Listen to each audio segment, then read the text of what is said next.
ស្វាគមន៍សាលាមត្តេយ្យសហគមន៍ភូមិបេងយេ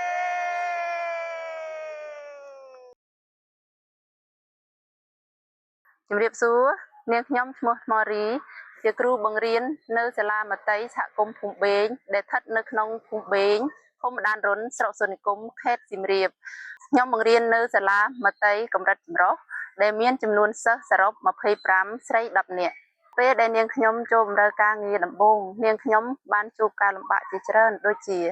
ទី1មានចំណេះដឹងនិងបទពិសោធន៍តិចតួចសម្រាប់បង្រៀនកុមារមត្តេយ្យ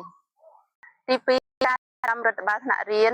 និងការរៀបចំថ្នាក់រៀនឲ្យស្របតាមការណែនាំរបស់ក្រសួងសាលារៀនរបស់នាងខ្ញុំបានទទួលការគាំទ្រ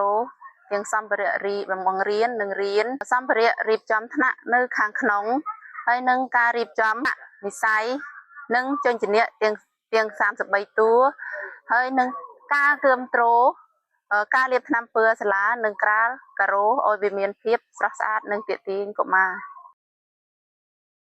ធានបទទី1គឺកាតព្វកិច្ចរបស់ពុកម្ដាយនិងភារកិច្ចរបស់កូនធានបទទី2ការប្រស័យទាក់ទងក្នុងគ្រួសារប្រធានបទទី3ការអភិវឌ្ឍកុមារប្រធានបទទី4ការប្រស័យទាក់ទងរបស់ពុកម្ដាយ